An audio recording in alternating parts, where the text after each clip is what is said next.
Assalamualaikum warahmatullahi wabarakatuh. Alhamdulillah. Wassalatu wassalamu ala Rasulillah Muhammad ibn Abdillah wa ala alihi wa sahbihi wa man walah. Subhanaka la ilma lana illa ma 'allamtana innaka antal alimul hakim. Rabbi shrah li sadri wa yassir li amri wahlul 'uqdatan min lisani yafqahu qawli. Amma ba'du. Alhamdulillah, ibu-ibu sekalian saya muliakan, hadiah indah di mana Allah mengizinkan kepada kita untuk menghadapnya. Bukan main. Siapa kita ini sampai diizinkan Allah untuk bolak-balik menghadap kepada Allah Subhanahu wa taala dalam salat-salat kita? Saya pernah dengar dari para guru-guru kami, guru-guru saya. Mereka mengatakan di saat orang salat, di saat kamu salat, di saat saya salat, bukan hanya karena saya mau sholat, kamu mau sholat, akan tetapi karena kamu dianggap mulia di mata Allah, sehingga Allah izinkan dirimu untuk menghadap padanya. Ketika saya sholat, bukan hanya karena saya mau sholat, akan tetapi karena saya punya nilai di mata Allah, sehingga Allah izinkan kepada saya untuk menghadap padanya. Sebaliknya, ketika kamu tidak mau sholat, bukan hanya karena kamu tidak mau sholat, akan tetapi karena kamu sudah jatuh dalam pandangan Allah, terhina dalam pandangan Allah, sehingga Allah tidak lagi mengizinkan kepadamu untuk menghadap kepadanya. Ketika seseorang tidak sholat, bukan hanya karena dia tidak mau sholat, akan tetapi karena ia sudah tidak lagi bernilai di mata Allah, sehingga Allah tidak izinkan dia untuk menghadap padanya. Teman-teman, saudariku sekalian yang saya muliakan, kalau bicara tentang sholat nih teman-teman, ada 4 tingkatan, ada 4 kelas. Untuk kamu melihat sholatmu sudah ada di kelas yang mana? Kalau saya boleh bilang kelas teratasnya nih kelas bisnis, oke lah ya. Kelas bawahnya lagi kelas atasnya kelas eksklusif ya, kelas eksekutif. Terus bawahnya lagi kelas bisnis, bawahnya lagi kelas, tapi ada 4 kelas, bawahnya lagi kelas gerbong. Nggak naik dalam kereta nih ya. Kelas yang paling bawah kita bahas nih, kelas gerbong nih. Kayaknya naik di atasnya nih ya, gerbongnya.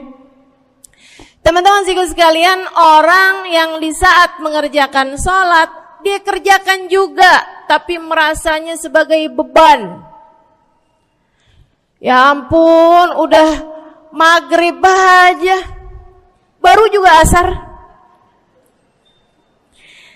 Ya ampun, males banget dah. Ini gak ada rusuh nih, kita kan lagi jalan-jalan nih, kita kan lagi belanja nih di Tanah Abang. Itu jamaah aja gimana sholatnya?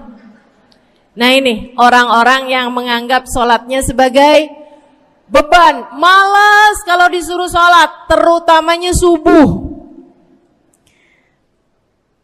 Terutamanya sholat subuh. Ini Allah ceritakan orang-orang yang seperti ini adalah kelompoknya orang munafik, naudzubillah.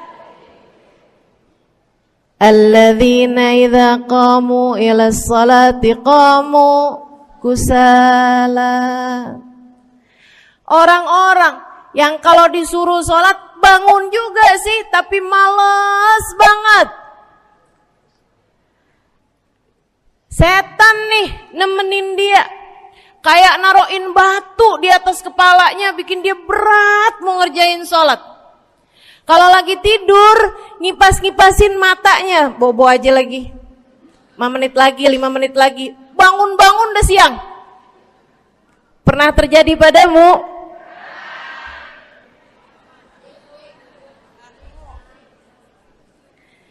Jemur kunut. Bu, yang dijemur tuh jemuran aja, cucian aja. Jangan sampai jemur kunut. Kunutnya dijemur ya. Ketika ada seseorang yang disampaikan kepada Nabi Muhammad bahwasanya orang itu tidak bangun kecuali sesudah azan subuh, artinya enggak tahajud, artinya enggak bangun di sepertiga malam terakhir, bangunnya sesudah azan subuh.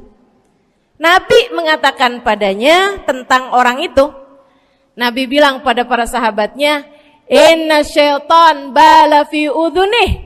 Itu adalah orang yang telinganya dikencingin sama setan. Pada pernah dikencingin setan? Kalau bangunnya habis adzan tuh dikencingin setan. Kalau bangunnya udah terbit matahari dikencingin siapa kira-kira? Insyaallah. Teman-teman saudariku sekalian yang saya muliakan, alladzina idza qamu ila sholati qamu kusala, malas bener kalau diajakin sholat, sampai sebagian sholatnya dikerjakan keluar dari waktunya. Yang seperti ini masuk dalam firman Allah Subhanahu wa taala, a'udzubillahi minasyaitonir rajim, fawailul lil musallin alladzina an salatihim sahun. Fawailul lil musallin alladzina hum an salatihim sahun. Celaka orang-orang yang salat. Kenapa kok orang salat celaka ya Allah? Sebab mereka an salatihim sahun, melalaikan salat mereka.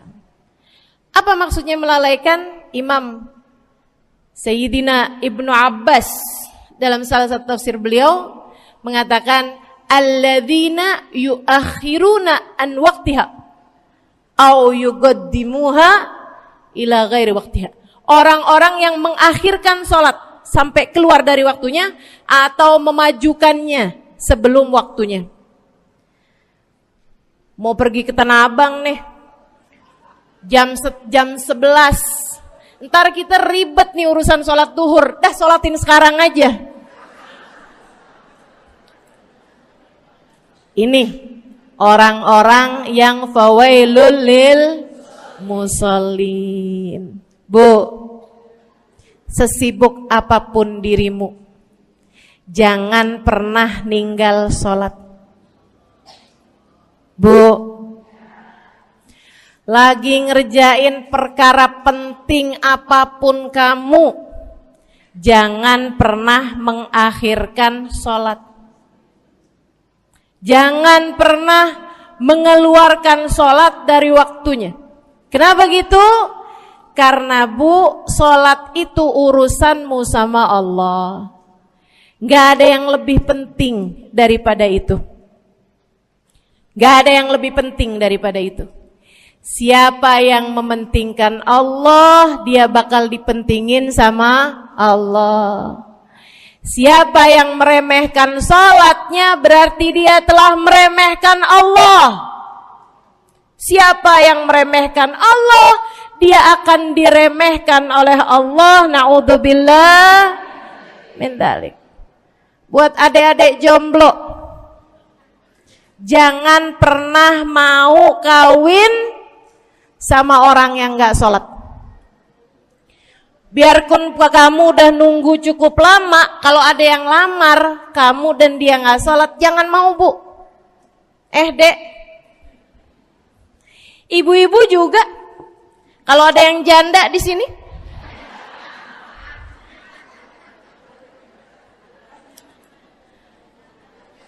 terus ada yang lamar kamu, Walaupun di garasinya ada kijang,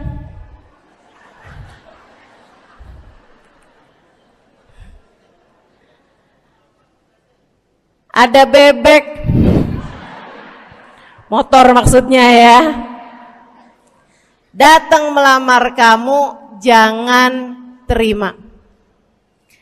Orang yang gak sholat, kamu jangan mau jadi istrinya. Kenapa? Saya kasih tahu ya, Allah aja dia tinggalin, apalagi kamu.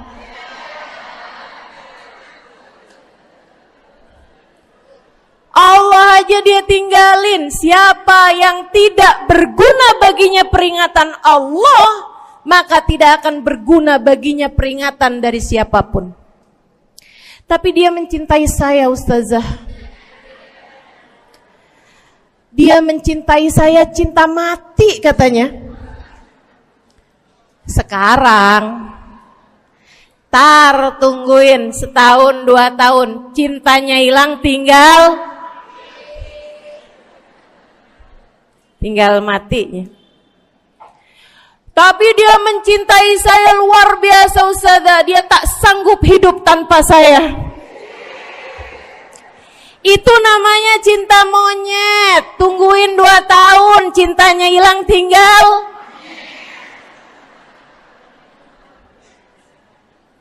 Jangan temenan sama orang gak sholat. Dia telah jatuh di mata Allah.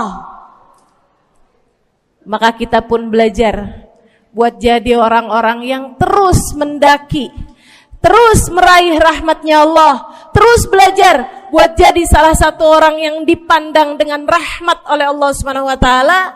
Salah satunya dengan cara kita memuliakan sholat, kita menjaga sholat.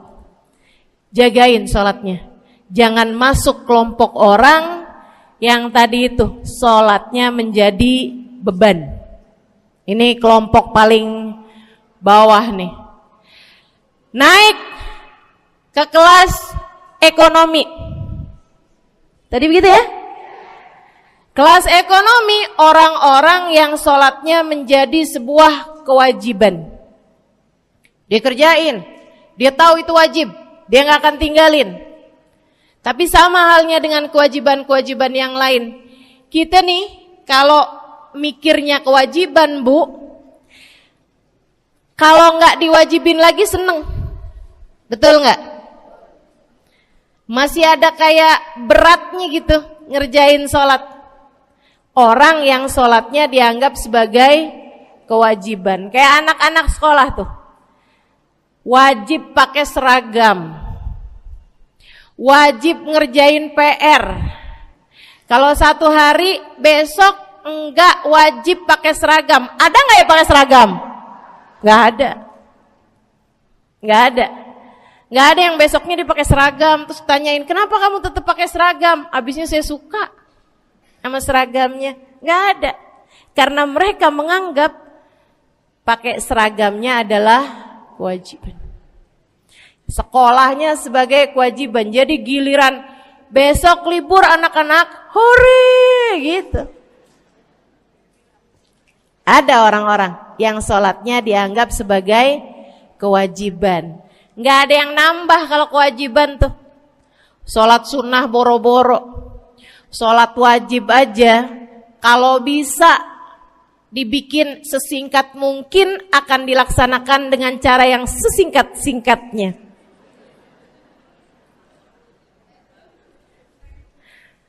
Habis ruku i'tidal sujud cepet bener ya. Malaikat raqib sama malaikat atid nih udah tahu aja kalau dia sholat. Habis ghairil maghdubi alaihim waladdallin. Malaikat atid bilang sama malaikat raqib, kulhu, catat kulhu udah pasti.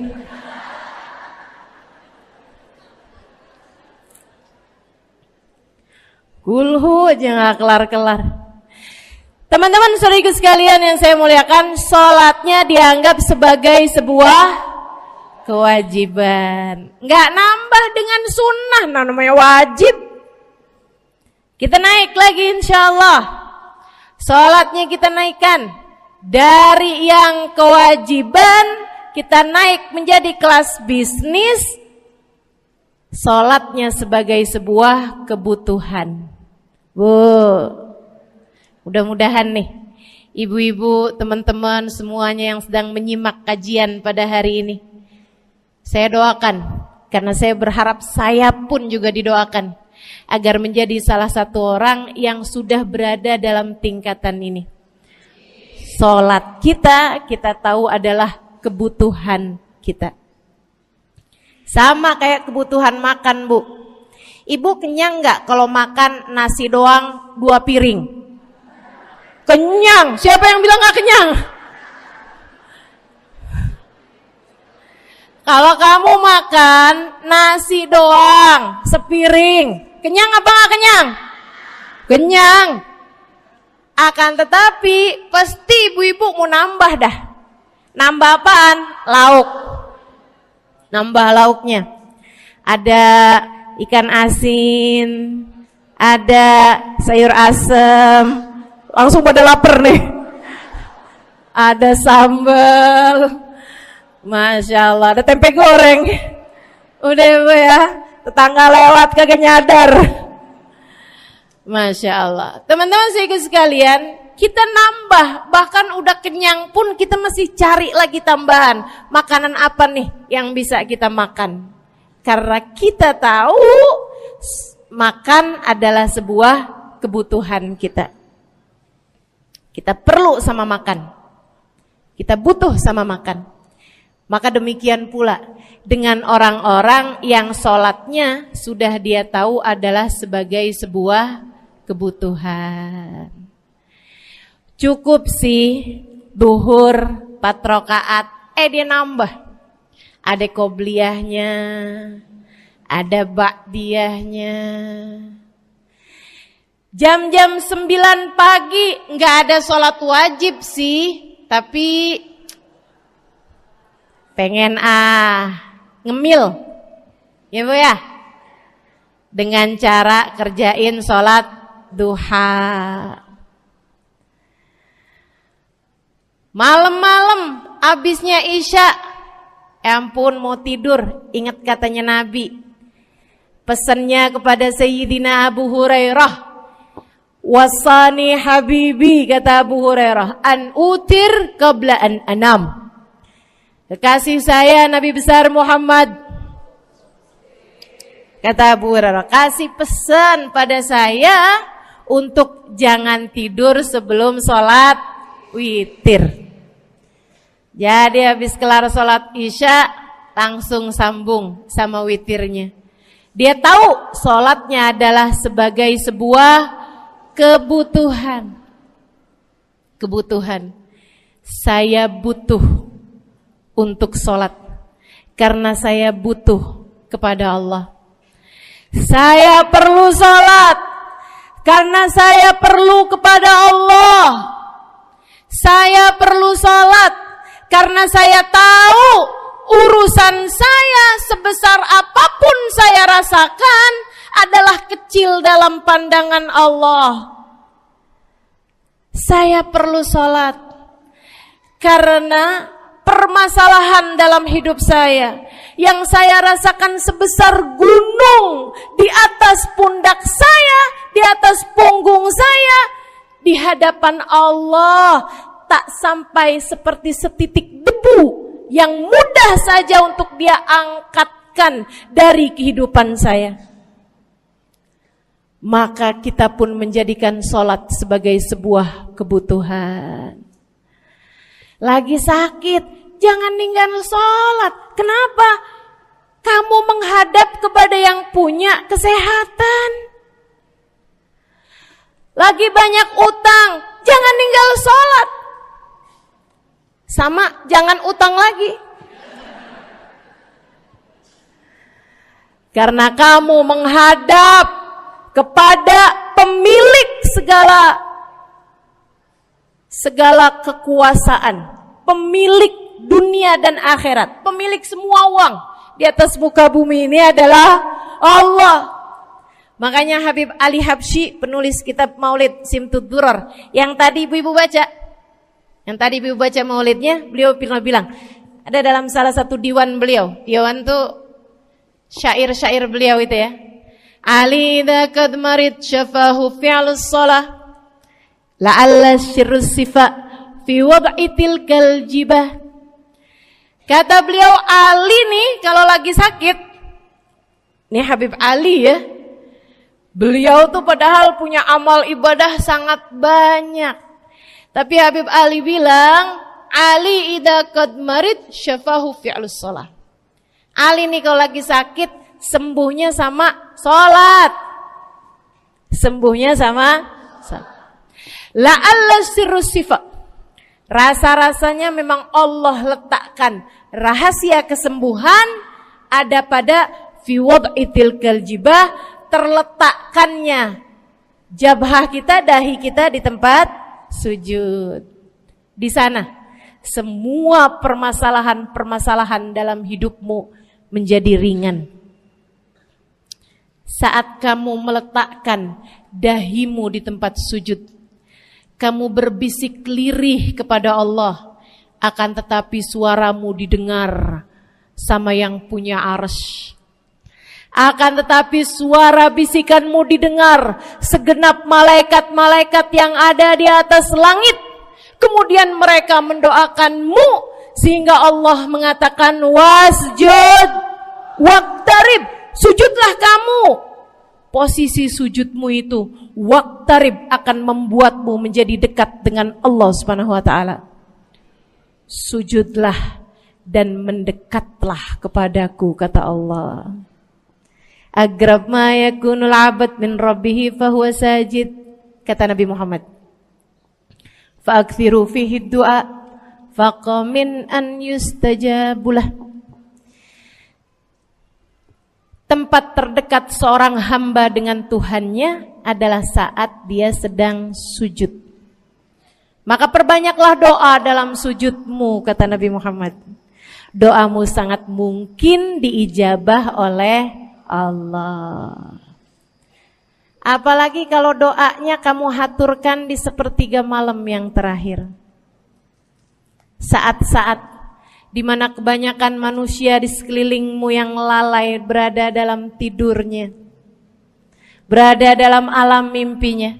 Para ulama tuh sampai bilang, Bu, dari kehususannya sepertiga malam yang terakhir, orang yang ngerjain maksiat aja sepertiga malam yang terakhir tuh tidur.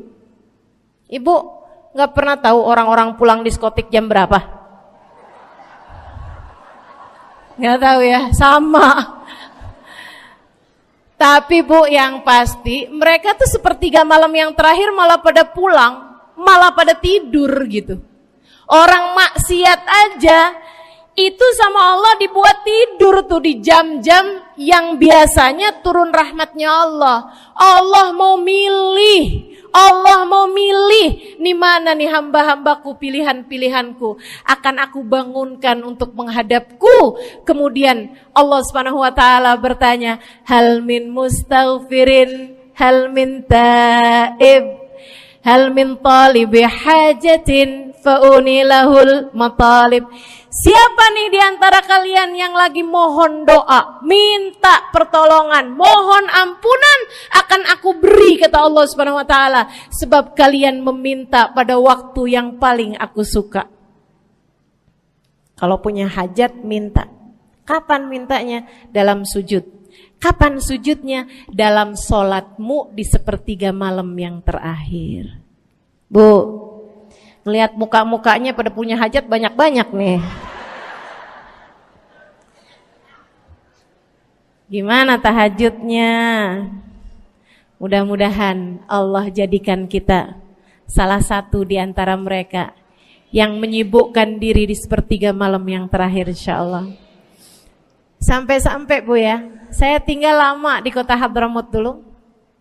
Orang-orang di Hadramut, orang awamnya, itu kalau mereka punya anak kecil umur 1 tahun, 2 tahun, 3 tahun tuh, punya anak bayi, balita gitu. Kalau mereka bangun di sepertiga malam yang terakhir, mereka akan membangunkan anak-anaknya walaupun buat main. Alasannya 2. Yang pertama, agar mereka terbiasa bangun di jam-jam segitu. Nantinya kalau besarnya mereka jadi udah kebiasaan bangun di jam segitu, gampang ngerjain tahajud. Alasan yang kedua, ibu-ibu sekalian, agar anugerah, karunia, rahmat, pemberian Allah yang Allah turunkan di sepertiga malam yang terakhir, anak-anak mereka pun berhak untuk mendapatkannya karena mereka tidak sedang dalam keadaan tidur dan dalam keadaan berjaga. Kan kebalik sama orang kita. Anak-anak kita, cucu-cucu kita kalau bangun jam segitu kita tidurin lagi. Masih malam nak, masih malam. Mama masih ngantuk nak. Masya Allah. Ibu, saya punya ibunya guru saya. Saya punya guru salah satunya dan yang tercinta di hati saya, Sayyidil Habib Umar bin Hafid. Guru saya. Beliau punya ibu namanya Hubabah Zahra. Almarhumah, baru meninggal masa-masa deket pandemi. Ya Bu ya, baru aja beberapa tahun silam meninggalnya. Itu ibu-ibu sekalian punya anak kalau nggak salah 12. Kalau nggak salah 12 anak beliau. Laki-laki 5. Kalau saya nggak salah ya, mohon maaf kalau saya salah. Kemudian yang perempuan 7. Semuanya soleh-solehah. Semuanya Bu, jadi orang-orang yang luar biasa, yang terutamanya anak yang pertama yaitu Habib Ali Masyhur. Jadi mufti pada zamannya di kota Tarim. Sampai wafatnya beliau masih sebagai mufti. Mufti itu Bu, permasalahannya umat semuanya ada di meja beliau untuk beliau selesaikan. Anak yang laki-laki yang paling kecil, Habib Umar bin Hafid, menjadi kita tahu semuanya ya, orang soleh, ulama, waliullah. Ibu-ibu sekalian, kita mau tahu nih, anak-anak soleh-solehah semacam itu ibunya kayak gimana gitu. Karena Bu, mohon maaf. Walaupun memang Nabi Nuh, nabinya udah soleh, anaknya gak soleh. Kan begitu ya? Ada juga sih, tapi secara mayoritasnya Bu, buah jatuhnya tak jauh dari emaknya begitu, anaknya kurang lebih begitu. Anaknya begitu, emaknya biar kita nggak lihat kita udah bisa ngebayangin kayak apa orangnya. Ibu-ibu sekalian, nih anak-anaknya Hubabah Zahra, Masya Allah semuanya. Kita mau tahu ibunya kayak gimana. Satu cerita aja tentang Hubabah Zahra. Ibu-ibu sekalian, anaknya cerita, Hubabah Zahra, Umi, anak perempuannya, dia bilang seumur hidupnya nggak pernah ninggal tahajud. Bu, dari awal balik sampai meninggal, tidak pernah meninggalkan tahajud. Jauh banget ya? Sama siapa? Tahajud semalam, seminggu libur. Kelakuan siapa tuh? Hubabah Zahra gak pernah ninggal tahajud kecuali satu malam. Satu malam itu beliau tuh lagi ada hajat besar, maksudnya lagi kayak ada acara pernikahan, kemudian beliau juga kelelahan, kecapean, baru tidurnya juga jam-jam 2, jam-jam mau jelang pagi Bu ya. Kelewatan tahajud. Bangun pas azan subuh. Ibu, beliau bangun dengan gemeteran. Beliau bangun dengan menggigil padahal enggak musim dingin. Beliau bangun, azan, innalillahi wa inna ilaihi rajiun. Azan, astagfirullah, ya Allah, astagfirullah, azan, ya Allah, ampuni Zahra ya Allah, ampuni Zahra ya Allah. Anaknya cerita, hari itu aku tidak pernah melihat ibuku berlelehan air mata sepanjang hari lebih daripada hari tersebut. Hari itu kami melihat ada seorang perempuan berlelehan air mata beristighfar memohon ampun kepada Allah karena satu malam dalam hidupnya beliau meninggalkan tahajudnya, teman-teman. Masya Allah, Masya Allah. Tiap kali makan ingat gitu, ya ampun tadi malam gak tahajud, samihni ya Rab, samihni ya Rab, sampai gak enak makan. Insya Allah, insya Allah. Mudah-mudahan Allah jadikan keagungan sholat ada dalam hati kita. Sholat kita jadi kebutuhan. Insya naik tingkat eksekutif, teman-teman. Tadi saya ulangin lagi dah, karena ibu-ibu kan suka rada lupaan. Kelas yang paling bawah, kelas apa tadi? Gerbong. Menjadikan sholatnya sebagai beban. Kelas berikutnya menjadikan sholat sebagai kewajiban. Naik lagi menjadikan sholat sebagai kebutuhan. Tingkat terakhirnya ada hamba-hamba tercinta di sisi Allah yang menjadikan sholat mereka sebagai sebuah hiburan dalam hidupnya, hobi dalam hidupnya. Diawali, dicontohkan oleh baginda kita Nabi besar Muhammad yang mengatakan dalam hadis sahihnya, wa ju'ilat qurratu aini fis shalah, wa ju'ilat qurratu aini fis shalah. Dijadikan, kata Nabi Muhammad, Allah telah dijadikan li untukku qurrat aini, kesenanganku dalam kehidupan, kebahagiaanku ada pada, hobiku ada pada as-shalah, salat. Nabi itu orang yang kesenangan beliau, hobi beliau adalah salat. Kana idza faza'ahu amrun aladha ila shalah. Kata para sahabat meriwayatkan, Nabi kalau lagi dengar kabar-kabar yang gak enak, segera menuju kepada sholat. Nabi kalau udah ada kabar-kabar Rasul pasukan kita terkalahkan di medan peperangan, Nabi ngelihat Bilal. Kemudian Nabi Muhammad nanya, udah dekat waktu sholat Bilal? Sebentar lagi Rasul, arihni bihaya Bilal, arihni bihaya Bilal. Yuk Bilal, santaikan diri saya Bilal, tolong hibur diri saya Bilal. Segera azan dan kita akan sholat bersama-sama wahai Bilal. Kesenangan beliau, hobi beliau dalam sholat, dalam hidup adalah sholat. Teman-teman saya sekalian, bukan hanya Nabi Muhammad, tapi para sahabat-sahabat Nabi Muhammad, tapi para tabi'in, para tabi'it tabi'in. Saudaraku sekalian saya muliakan, Sayyidina Umar bin Khattab alaihi ridwanullah, kana idza ja'ahu hal, apabila beliau dalam keadaan hatinya lagi khusyuk, hatinya lagi nyambung banget sama Allah Subhanahu wa taala, kalau mau salat sunnah manggil orang. Beliau sholat dalam masjid, ada orang mau sholat sunnah, ada orang lagi baca Quran dipanggil sama beliau. Kamu saya bayar ya, kamu duduk sebelah sini saya nih, baca Qurannya deketan saya sini, kamu saya bayar. Buat apaan wahai Sayyidina Umar? Buat negur saya, ngingetin saya lagi sholat nih. Oh gak usah dibayar Tuan. Yaudah kalau gitu kamu duduknya sebelah sini ya. Tugas saya apa Tuan? Kalau kamu lihat saya sholat berdirinya kelamaan, ingetin saya buat ruku. Kalau kamu lihat ruku saya kelamaan gak bangun-bangun, ingetin saya buat bangun.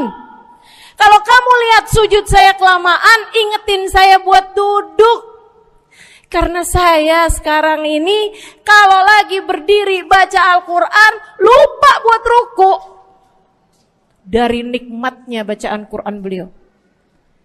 Baik Tuhan, sholat, baca Fatihah, habis itu baca Quran. Surat Al-Quran, dapat selesai satu, kok masih enak, baca lagi, masih enak lagi, baca lagi. Yang sebelah beneran nih gak ruku-ruku. Beliau berdiri kemudian bilang, Tuan ruku, gak kedengeran. Beliau berdiri deketin telinganya, Tuan ruku, belum kedengeran juga. Ruku, Allahu Akbar. Sayyidina Umar bin Khattab. Tabi'in, Sayyidina Ali Zainal Abidin. Pernah lagi sholat, rumahnya kebakaran, teman-teman. Sholat sunnah di waktu malam, rumahnya kebakaran.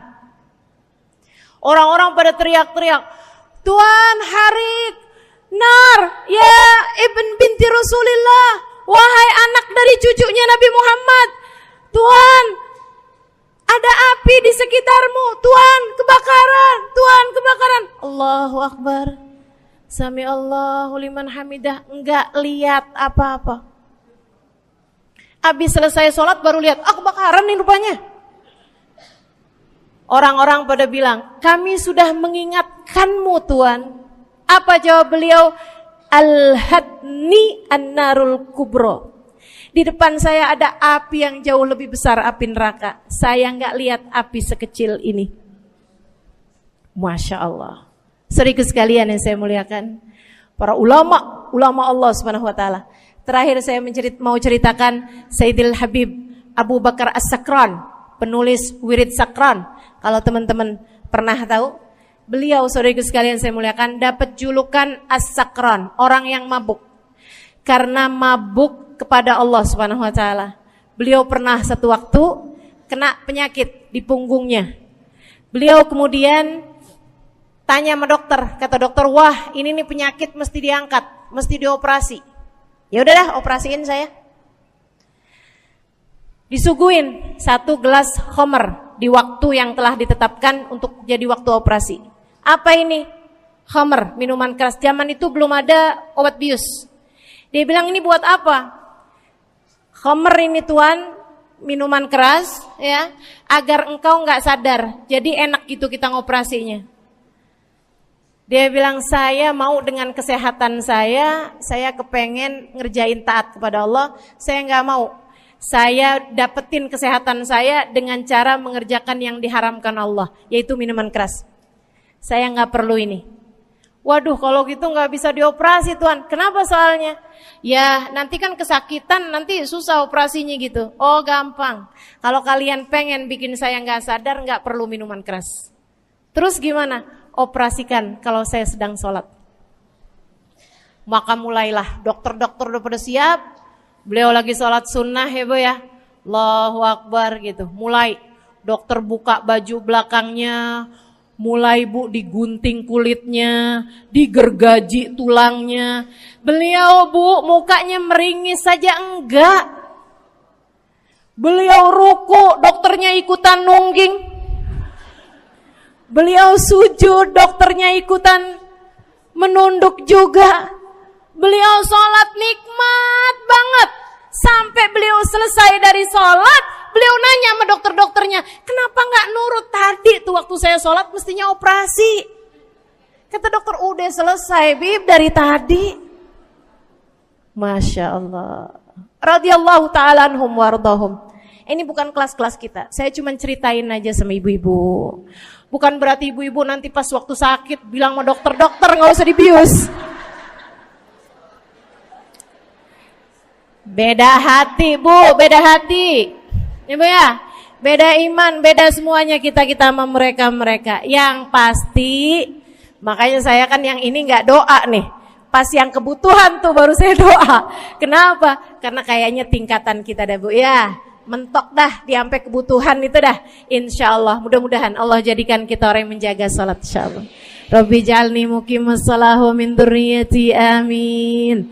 Rabbi jalni muqimas salah wa min dzurriyyati amin. Rabbi jalna muqimis salah wa min dzurriyyatina rabbana wa taqabbal du'a. Ala hadhihi niyyah bi kunniyah salihah ila hadratin nabi al-fatihah. Syaitanir rajim. Bismillahirrahmanirrahim. Alhamdulillahirabbil alamin. Ar-rahmanirrahim. Maliki yaumiddin. Iyyaka na'budu wa iyyaka nasta'in. Ihdinas siratal mustaqim, siratal ladzina an'amta 'alaihim, ghairil maghdubi 'alaihim waladdallin. Amin. Taqabbalallah minna wa minkum, taqabbal ya karim. Sama-sama kita hormati, kita sayangi segenap keluarga besar dari Majelis Ta'lim Raudhatul Aliyah di bawah pimpinan Ibu Ayu Komaladewi Kita doakan semoga beliau beserta segenap keluarganya senantiasa dalam limpahan rahmat ridha Allah Subhanahu wa taala. Juga kita doakan Ustazah Nabilah Al-Haddad sebagai pengasuh di majelis ta'lim ini, sebagai pimpinan di majelis ta'lim ini, Bu Ayu dan Ustazah Nabilah sekeluarga semuanya insyaallah senantiasa dalam pandangan kasih sayang Allah SWT. Panjangkan umurnya, disehatkan badannya, dimudahkan urusannya, kabulkan hajatnya, semakin dicinta Allah SWT dan Rasulnya.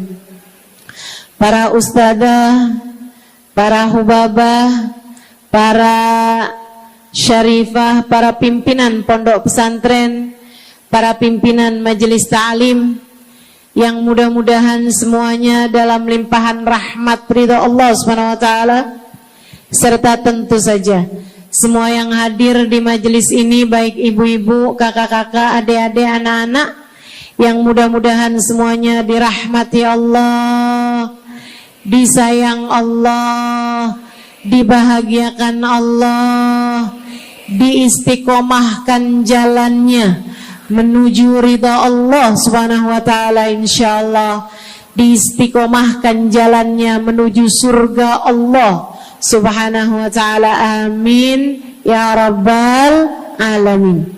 Qul amantu billah thumma istaqim, kata Nabi Muhammad sallallahu alaihi wasallam kepada seorang pemuda yang meminta nasihat.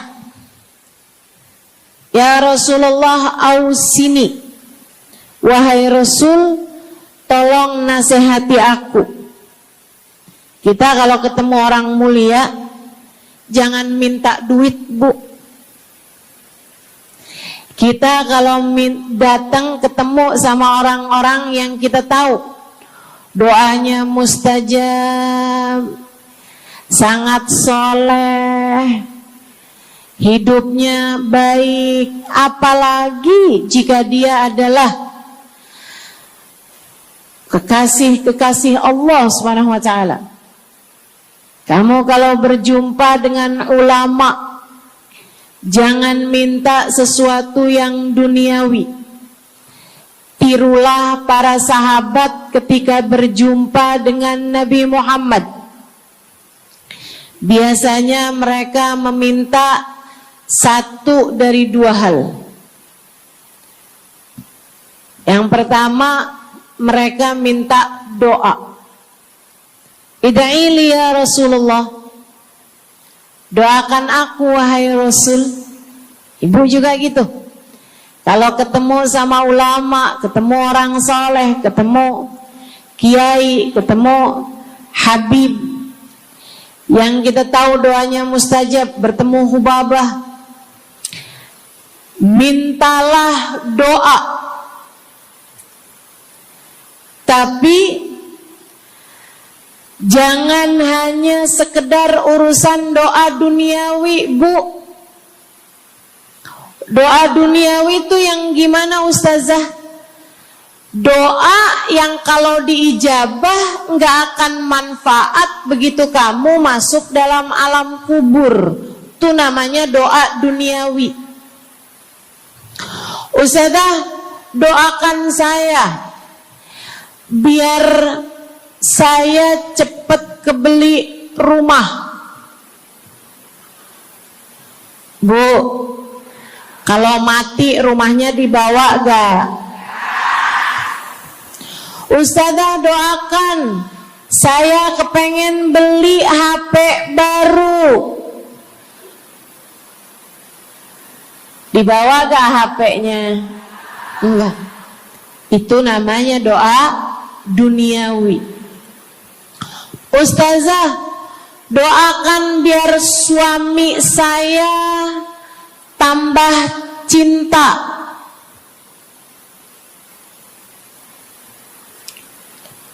Kalau mati suaminya dibawa gak, Bu? Walaupun kamu mau, dia gak bakalan mau, Bu. Sesuatu yang sifatnya duniawi. Ustazah, doakan biar anak saya soleh. Duniawi apa bukan? Bukan. Sebab kesolehan anak akan jadi tambahan bekal bagimu ketika kamu masuk dalam alam kubur. Jadi nggak boleh nih ustazah doa urusan duniawi atau minta didoakan urusan-urusan duniawi. Boleh, tapi jangan cuma itu. Nanti takutnya kamu nyesel. Kalau selama di dunia kamu doanya hanya untuk urusan dunia, takutnya begitu masuk dalam kuburan sudah tidak ada lagi doa yang akan Allah ijabah untukmu ketika kamu ada dalam alam kubur nanti. Sayang-sayang. Jadi kalau doa, prioritaskan urusan akhirat. Insya saya berasa banget jadi orang yang sering dimintain doa sekaligus juga sering minta doa. Saya kalau ketemu orang saleh, ketemu habaib, ketemu hubabah, saya akan minta doa, nggak pernah minta duit saya. Ida'ili ya hubabah, ida'ili ya habib. Serius sekalian, sebagai orang yang sering juga dimintain doa, ustazah doakan saya. Banyak tuh. Saya merasakan perbedaannya saat saya ada di Tarim sama ketika saya sudah pulang dan kembali ke negeri ini. Waktu saya di Tarim, orang kalau minta doa sama saya, usik berdoa, tolong ya doain saya. Saya suka tanya, doa apa? Selalu aja, hampir semuanya mengatakan hal yang sama. Ida'ili bihusnil khatimah. Doakan saya biar husnul khatimah. Begitu nyampe ke Indonesia, kalau ada orang bilang ustazah doain saya, biasanya lanjut tuh doanya, minta apa langsung dibilang, nggak pakai tanya. Ustazah doain saya biar utang cepat lunas. Ustazah doain saya biar cepat dapat jodoh. Ustazah doain saya biar jadi orang kaya. Ustazah doain saya biar suami nggak mendua. Ya Allah, ternyata kebanyakan orang kita kalau minta doa seringnya urusan duniawi. Bukan berarti nggak boleh, boleh aja sih. Cuman takutnya begitu kamu mati nyesel kalau semua doamu selama ini adalah sesuatu yang tidak ikut kamu bawa ketika kamu mati. Kalau kita lihat para sahabat ketika mereka berjumpa dengan Nabi Muhammad, selalu saja banyak di antara mereka yang minta doa. Nabi pernah tanya, doanya apa? Macem-macem jawaban para sahabat. Ada yang begini, Harithah menjawab, ida'ili an yarzuqani Allah asyhada fi sabilih. Rasul, doakan saya biar saya dikaruniai mati syahid di jalan Allah. Ada lagi yang lain doanya, ya Rasulullah, id'ili an yarzuqani Allah murafaqatan bika ya Rasulullah. Doakan biar saya nanti di masa sesudah kematian saya, di masa akhirat nanti bisa mendampingimu wahai Rasulullah, bisa berjumpa denganmu wahai Rasul, bisa ada dalam rombonganmu wahai Rasulullah. Doa-doa yang sangat ukhrawi, doa-doa yang sangat akhirat, karena mereka sudah faham tujuan hidup sesungguhnya adalah mencari ridha Allah Subhanahu wa ta'ala. Tujuan hidup sesungguhnya adalah bergerak menuju surga Allah Subhanahu wa ta'ala. Tujuan hidup sesungguhnya adalah berpulang kepada Allah dalam keadaan Allah ridha kepada kita. Sahabat tuh minta didoakan, sama yang kedua minta nasihat. Kita juga nyontoh, kalau ketemu orang soleh, kalau ketemu ulama, kalau ketemu habaib, ketemu kiai, ketemu bunyai, ketemu hubabah, ketemu ustadzah, ketemu ustadz, minta nasihat. Selain daripada minta doa, mintalah nasihat. Hal ini dicontohkan oleh para sahabat kepada Nabi Muhammad. Datang seorang pemuda berjumpa Nabi Muhammad sallallahu alaihi wasallam. Kemudian bertanya, ya Rasulullah, ausini, wahai Rasulullah, berikanlah nasihat kepadaku ini.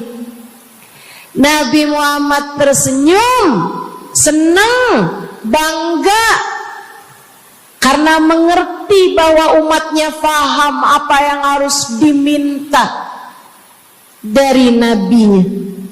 Nabi berkata kepadanya, qul amantu billah thumma istaqim.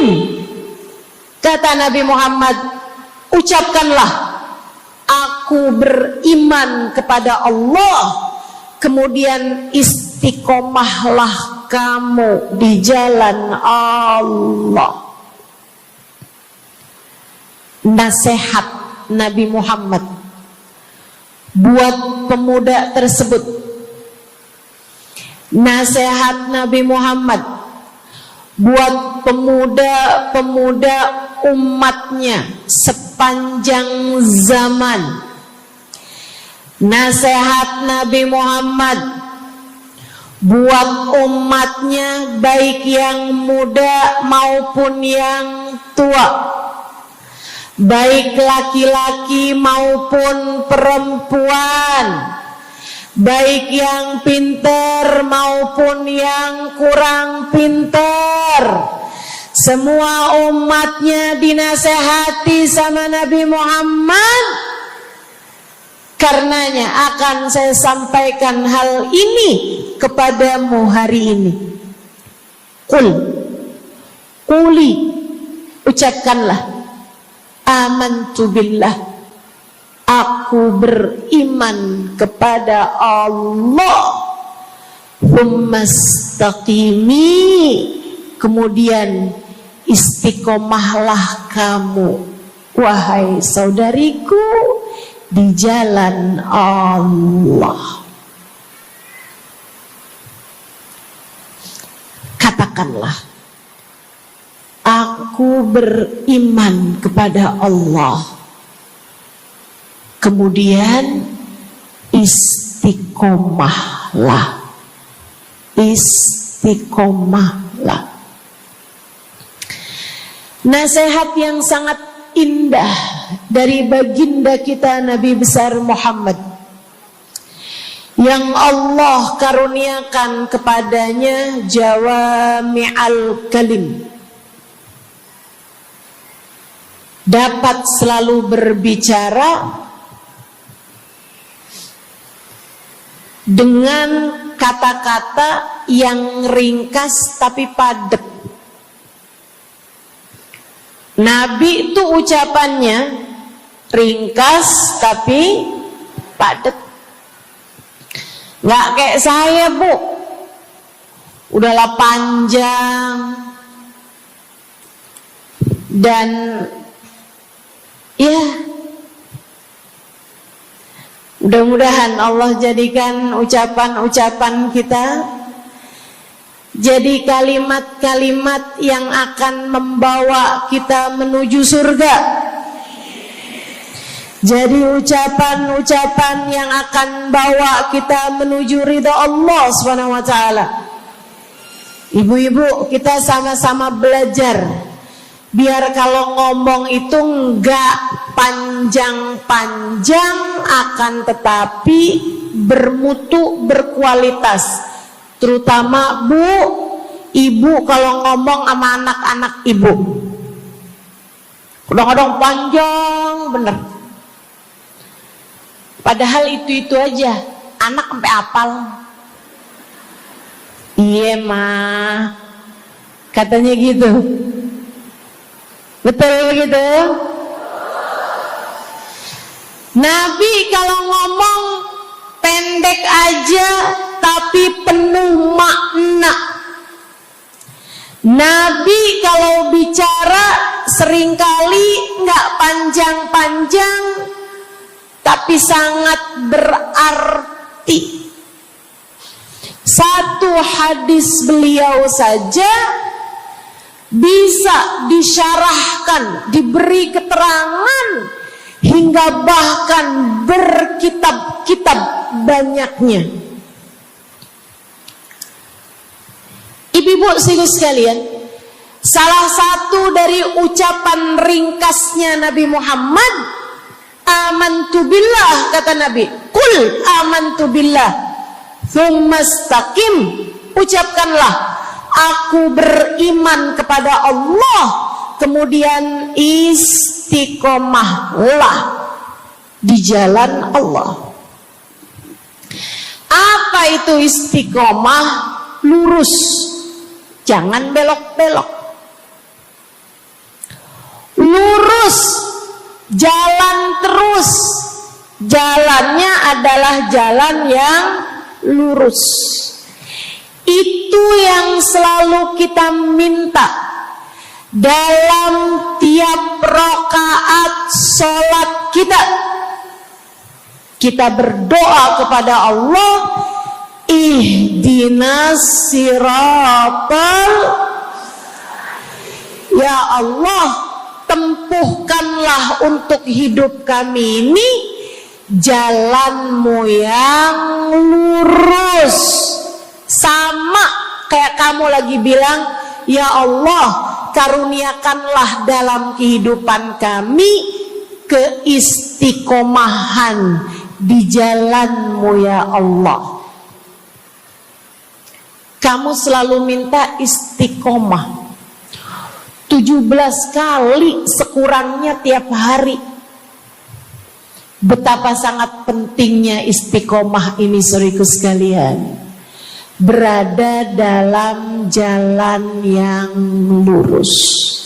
Saya mau bahas jalan lurus yang dimaksud ini apa aja. Satu,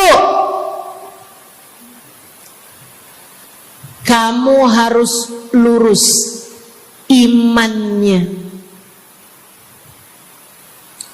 Amantu billah, aku beriman kepada Allah. Kata Nabi Muhammad sallallahu alaihi wasallam, "Qul amantu billah," ucapkanlah, aku beriman kepada Allah. Maka istiqomah tersebut yang nomor satu adalah dalam urusan keimanan. Bu, Kak, Dek, Nak, yang lurus imanmu. Iman yang lurus tuh yang gimana, Ustazah? Iman yang lurus adalah memahami dua kalimat syahadat yang menjadi pintu gerbang keimananmu. Orang kalau masuk Islam, dia jadi orang yang beriman, dia mengucapkan kalimat syahadat. Apa itu? La ilaha illallah. Yang pertama, yang kedua, Muhammad Rasulullah. Tidak ada Tuhan selain Allah. Itu harus kamu miliki dalam hatimu secara lurus, istiqomah. Gak ada Tuhan selain Allah. Jangan hari ini Tuhannya Allah, besoknya Tuhannya duit. Apapun aja yang disuruh sama duit, yang ada duitnya, yang haram-haram pun diterjang. Lah kenapa begitu? Saudaraku sekalian, qul amantu billah, ucapkan, aku beriman kepada Allah. Aku faham arti la ilaha illallah. Tidak ada Tuhan selain Allah. Tidak ada yang mengatur kehidupan selain Allah. Tidak ada yang memberi rezeki selain Allah. Maka berimanlah kepada Allah. Kalau ada istri bilang sama suaminya, kalau kamu nanti pulang bawa duit, ahlan wa sahlan, selamat datang.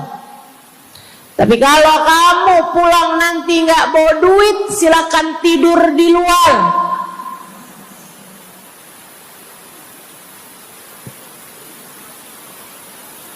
Kamu sepertinya kurang beriman.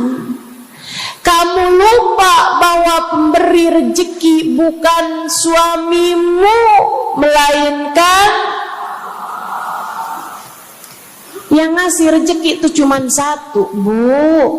Namanya bukan pekerjaan, bukan atasan, bukan pemerintah. Yang ngasih rezeki cuma Allah Subhanahu wa ta'ala.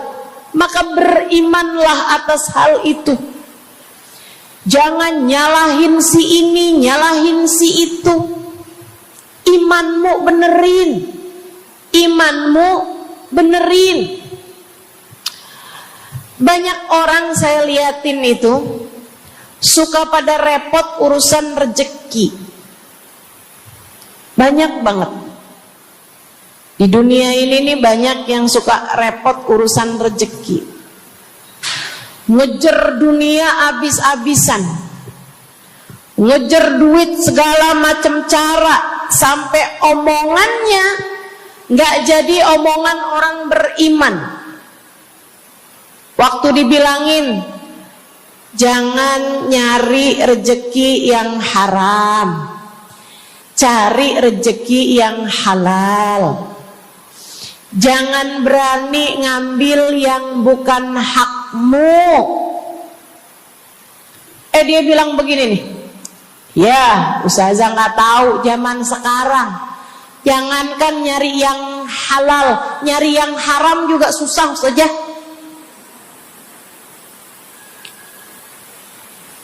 Itu omongan orang nggak beriman. Kamu mesti ngerti dulu, kalau yang kamu minta adalah urusan rezeki, dengerin. Kalau yang kamu minta urusan rezeki, kamu harus datang kepada alamatnya, yang sering kali membuat kamu setengah mati urusan rezekimu, sampai mau-maunya menghinakan diri, minta-minta sama orang, berharap dari orang. Seorang ibu berharap dari anaknya, seorang istri berharap dari suaminya. Saudariku sekalian, yang sering kali membuat kamu tersiksa urusan rezeki adalah karena kamu salah alamat. Kamu salah alamat. Kamu sedang tersesat jalan. Kamu sedang salah arah. Makanya jadinya kemana-mana kamu nggak nemu. Orang alamatnya aja salah. Ini kalau kamu mau ke Kubah Mas, tapi kamu perginya ke Taman Mini, nyampe apa nggak nyampe? Dapat apa enggak majelisnya? Nggak dapat. Kenapa? Salah alamat. Yang dicari Kubah Mas, kamu perginya ke Keong Mas. Nggak nyampe, nggak dapat. Saya kasih tahu padamu, alamat rezekimu ada pada Allah. Alamat rezekimu ada pada Allah. Alamat rezekimu ada pada Allah. Maka berimanlah kepadanya, fahamilah arti la ilaha illallah. Tidak ada Tuhan kecuali Allah. Gak ada yang ngasih rezeki selain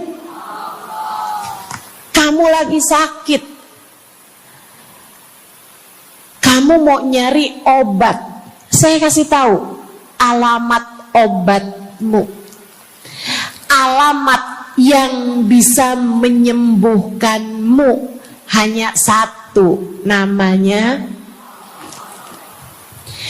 urusan rezeki. Allah sudah bilang, huwar razzaq dzul quwwatil matin. Allah lah satu sang pemberi rezeki. Allah lah satu sang pemilik kekuatan sejati. Jadi kamu kalau mau nyari rezeki, datanglah ke alamatnya, datanglah kepada Allah. Kamu lagi mau nyari kesehatan, jangan salah alamat. Datanglah kepada sang pemilik kesehatan. Alamatnya yaitu Allah, yang telah mengatakan fa idza maridtu fa huwa yashfin. Katanya Nabi Allah Ibrahim, apabila saya sakit, maka hanya Allah lah yang maha menyembuhkan. Berarti nggak boleh pergi ke dokter gitu Ustazah? Silahkan pergi ke dokter, pergi ke apotik, datang kepada orang yang doanya mustajab, minta didoakan. Tapi semua hanyalah sebab, semua hanyalah wasilah. Sang penyembuh sejati adalah Allah. Saudariku sekalian yang saya muliakan, kalau kamu merasa saya lemah Ustazah, gak punya kekuatan, kalau kamu merasa saya bodoh Ustazah, saya tidak mengerti di mana alamat ilmu, di mana alamat pengetahuan. Bu, Kak, Nak, anak-anak nih yang masih lagi belajar di pondok pesantren, yang masih lagi belajar di mana-mana, saya kasih tahu padamu, alamat ilmu ada pada Zat yang Maha Satu, namanya Allamal insana malam ya'lam. Allah lah yang mengajari manusia apa yang tidak dia ketahui. Pengen dapat ilmu, datanglah kepada Allah. Pengen punya kekuatan, datanglah kepada Allah. Saya udah tua Ustazah, saya janda pula Ustazah, saya nggak punya kekuatan ya Ustazah. Kekuatanmu hanya ada pada Zat yang Maha Satu, Allah Subhanahu wa Ta'ala. Datanglah selalu padanya. Imanmu jangan biarkan ia naik turun. Imanmu biarkan ia kokoh di dalam hatimu. Jangan percaya kalau ada yang bilang kekuatan ada pada uang. Jangan percaya. Percaya hanya satu aja, kekuatan ada pada Allah. Jangan percaya orang bilang kekuatan ada pada kecantikan. Kalau kamu cantik, kamu kuat, suamimu gak akan kemana-mana. Jangan percaya, Bu. Percaya hanya satu aja, kekuatan ada pada Allah Subhanahu wa Ta'ala. Kamu takut terjadi hal-hal yang buruk bagimu, bagi anak-anakmu.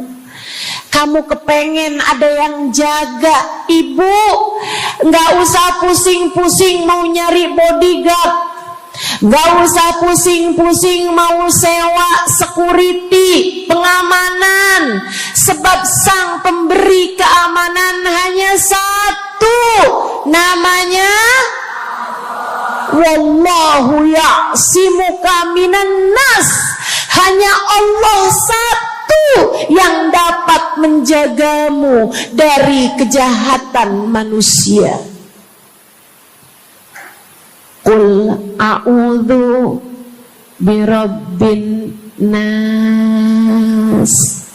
Katakanlah, aku berlindung kepada sang penjaga manusia, sang pemelihara manusia, sang pengasuh manusia, Allah Subhanahu wa ta'ala.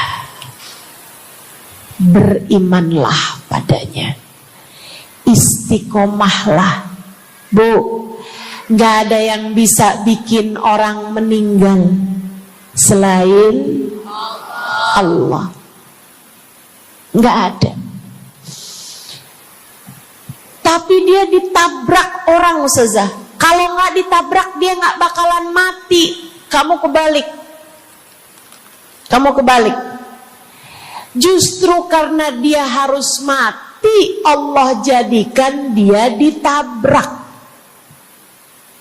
Jelas? Ini imannya mesti yang benar nih. Jangan kamu kira ini ada dokter malpraktek sehingga dia kemudian meninggal dunia. Jangan kamu kira karena salah minum obat dia mati. Bukan, ibu-ibu sekalian, justru karena dia harus mati, karenanya kemudian ketemu sama dokter yang malpraktek lah, ketemu sama obat yang salah lah. Itu hanya sebab kematiannya itu sendiri. Allah udah bilang, idza jaa ajaluhum la yastakhiruna sa'atan wa la yastaqdimun. Apabila datang ajal seseorang, gak ada siapapun yang bisa memajukan barang semenit pun, gak ada yang bisa memundurkan meski sesaat sekalipun. Gak ada. Emang udah kepastiannya. Waktunya mati ya mati, Bu. Gak ada yang bisa menghidupkan, sekaligus tidak ada yang bisa mematikan selain Allah. Itu artinya istiqomah dalam iman. Tapi tunggu dulu, sebelum saya lanjutkan istiqomah yang lain. Selain beriman kepada Allah, kamu juga harus beriman kepada Nabi Muhammad. Kamu harus beriman kepada Nabi Muhammad. Beriman bahwa beliau adalah, a'udzubillahi minasyaitonirrajim, qul innama ana basyarum mithlukum yuha ilayya. Dua-duanya harus seimbang. Innama ana basyarum mithlukum, tapi juga yuha ilayya. Katakanlah wahai Nabi Muhammad, aku adalah seorang manusia seperti kalian. Saya punya badan, saya punya perasaan. Kalau nggak makan-makan saya lapar. Kalau habis makan nggak minum saya haus. Kalau beberapa hari saya nggak tidur, saya ngantuk. Qul innama ana basyarun. Sampaikan kepada manusia, aku adalah seorang manusia seperti kalian juga. Sama anak cinta, lama nggak ketemu sama istri, kangen. Katakan wahai Nabi Muhammad, ana basyarum mithlukum, saya manusia seperti kalian juga. Kalau ada yang disayang kemudian meninggal, sedih. Karena Nabi adalah seorang manusia.